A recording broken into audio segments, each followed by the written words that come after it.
O quarto motivo para você ter um hobby lucrativo do efeito oceano de resina. Não tem concorrência. Não tem concorrência porque cada peça é exclusiva. Cada peça é considerada uma obra de arte. Cara, eu já cansei de ouvir as pessoas falarem assim: ah, mas entre esse daí e o chaveirinho, nada contra quem faz chaveirinho, tá? Também faço, só que o meu é diferente.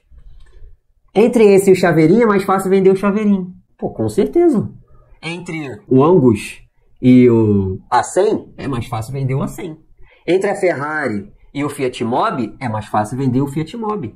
Qual que dá mais lucro para a empresa? Vender o Fiat Mobi ou vender a Ferrari? Qual que dá mais lucro para a Ford? Vender o Ford Ka ou vender a Ford Ranger? Ah, mas no Ford Ka eles ganham em quantidade. Então, você pergunta por que a Ford saiu do Brasil? Se ela ganha na quantidade. Você pode fazer peças que você tem uma margem de lucro menor. Mas você tem que ter peças que você ganha mais. Senão você vai ter que ficar produzindo muito para você ter uma renda significativa. Fazendo essa analogia com a Ford, porque a Ford saiu do Brasil, não sei se vocês sabem, para só produzir carro de alto valor. A Ford não está mais produzindo os carros de valores mais baixos. Ford Ka, né, os outros, que já não era o valor mais baixo, né, porque os carros já são um valor absurdo. A Ford abriu mão, muito imposto, muita coisa. Enfim, não estava sendo lucrativo. Hoje, ela produz lá fora, né? Exporta aqui para o Brasil. Na verdade, ela, não sei qual processo ela importa para ela, por ela mesma. Ou seja, ela traz os carros dela de fora, só vende carros com valor mais alto. Porque a margem de lucro é maior. Ela vende menos, mas a margem de lucro é maior.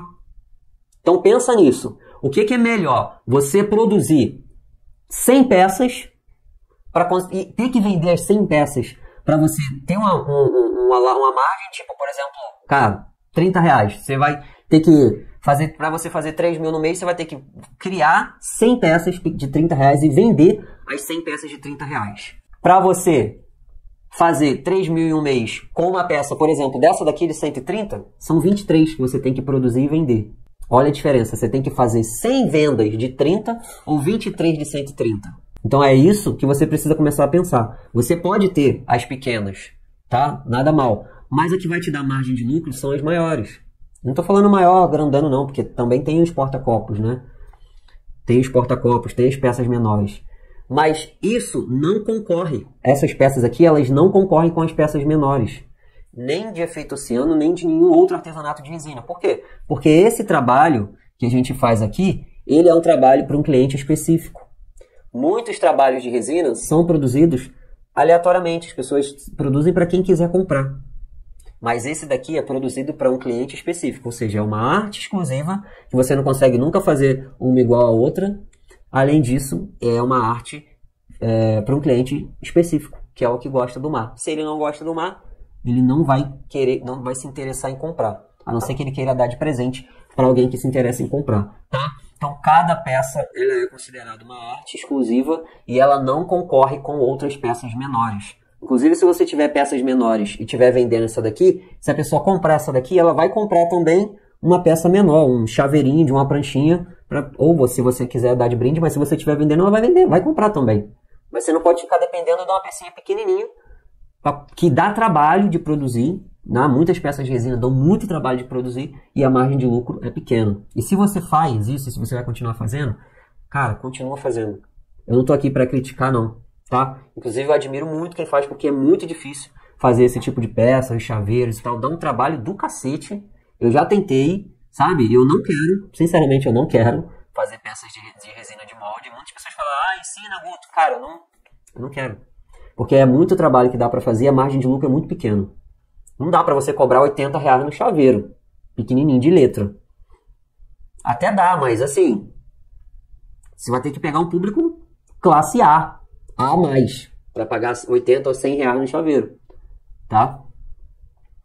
Mas tem gente que paga? Tem gente que paga, mas é mais fácil a pessoa pagar 100 reais numa tábua, no porta-chave, você com a margem de lucro boa de 150%, 100, 150%, até mais, dependendo da peça, 200, do que você cobrar esse valor e não conseguir vender a peça, né? Enfim. Então esse daqui é o quarto motivo, não tem concorrência. A arte maria e resina não concorre com ninguém. E aí, para te falar desse negócio de valor, eu quero te mostrar aqui quanto que custou essa peça para mim, para eu produzir, tá? Ó, seguinte, essa pranchinha aqui, ela é de pinos, tá? Ela me custa R$22. Eu gasto para poder pigmentar ela aqui de tinta, cara, eu acho que não... Se eu falar que é R$2 é muito. Essa tinta, como se eu dou uma camada nela, eu vou colocar R$2, tá? Eu vou colocar aqui, ó, prancha. Primeiro eu vou colocar o tamanho dela, tá? 40, tamanho. Aí aqui, ó, de madeira eu gasto 22. De tinta, eu vou colocar 2, mas não é 2, é muito menos do que isso. Mas eu vou colocar 2, vou ser bem generoso. Eu vou colocar 2. De resina, eu gastei aqui R$14,25 de resina. R$14,25, tá? Aí tem os ganchos, que eu uso um suporte atrás, tá? Para poder pendurar. Eu não tenho nenhum aqui para mostrar para vocês, mas é um suportezinho de pendurar. E 3 ganchos, tá? Que dá mais ou menos aí tudo dá uns R$6. 5, 6 reais. Vou colocar R$6. Vamos ver quanto que dá essa conta aqui? 22 mais 2 mais 14,25 mais 6. R$44 tudo. R$44,25. Essa prancha aqui, esse daqui é o custo material, tá? Não, eu não estou fazendo precificação aqui, de incluir horas de trabalho, de incluir a luz, a energia que gastou, o tempo que você ficou no celular, a internet que gastou. Não estou fazendo isso, tá? Isso eu faço lá dentro do meu método. Tem uma planilha que você coloca exatamente quanto ele gastou de resina, quanto gastou de madeira, palitinho, embalagem, vai colocando tudo, então dá centavos, centavos, centavos, desde a parte mais básica até a embalagem final, beleza? Então esse daqui é o custo bruto de produção, 44. Essa prancha aqui, ó, valor de venda, 130, ou seja, 130 menos 44, 25, dá 85,75.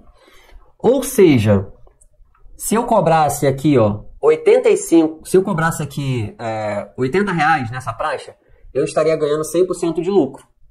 Se eu vendo 10 pranchas dessa por mês, é R$400, ganhando 40, tá?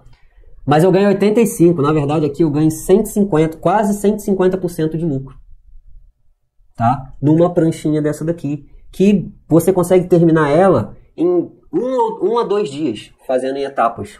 1 a 2 dias no máximo. Faz etapa, espera secar, depois faz outra etapa, espera secar, faz outra etapa, espera secar, ali, faz a limpeza, lixa, pum, tá pronta. Aí é só esperar o tempo de cura para poder entregar ela para o cliente. Então é uma peça simples, que você não precisa de maquinário elaborado, de tudo, nem nada, que você tem uma margem de lucro de 150%. E essa margem de lucro de 150% que eu estou falando, para peças mais simples como essa, tá bom. Algumas peças menores, até por margem de lucro de 100%, é possível vender, tá? Mas peças mais elaboradas, mais complexas, decorativas, como os relógios, né, que levam mais detalhes, aí não é essa regra de... Na verdade não é regra, né? Eu não faço 100 a 150% de lucro. Aí a margem é maior, porque o tempo de trabalho é maior, tá? Então aqui eu só estou falando da margem de lucro, eu não estou falando de precificação com custo de horas, não é disso. Estou falando da margem de lucro. Se você pega essa peça aqui, gasta R$ 44,25 para produzir e você vende ela 130, você teve aí R$ 85,75 de lucro em cima disso. O restante, aí esse lucro vai ser dividido aqui. Foi as horas que eu trabalhei. Aí, as horas que eu trabalhei. Pô, às vezes você vai gastar R$5 de embalagem. Então na verdade foi R$80, gastou R$5 de embalagem.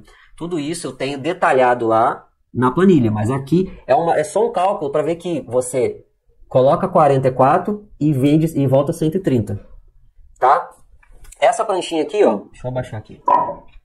Essa pranchinha aqui, ó, ela é menor, tá? Essa pranchinha aqui é de 30. Vou apagar aqui, ó, ela é 30 por 11, por 12, alguma coisa assim. Ela me custa R$12. De tinta nela, eu vou colocar aqui R$1, tá? De resina nela, cara, eu acho que dá R$9 mais ou menos. Os ganchos custam a mesma coisa. É um gancho atrás, um atrás e 3 na frente. Um de suporte, 3 na frente.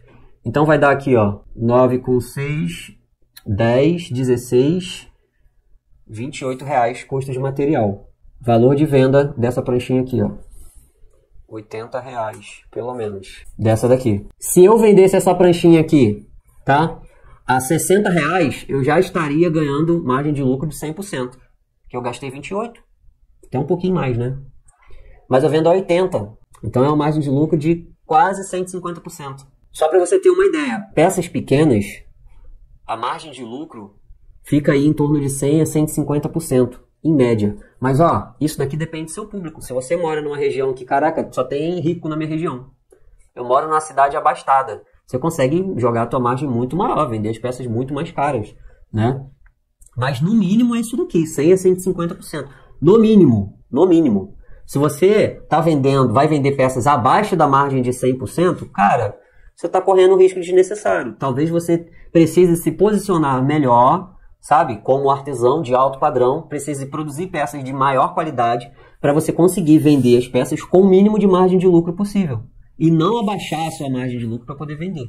O problema não está, às vezes, na pessoa que quer comprar, às vezes está na pessoa que está vendendo. Está vendendo, está se colocando como um artesão de fundo de quintal. Aí não adianta. Não dá para vender. Beleza? Então aqui é só para você ter uma ideia aqui de margem de lucro.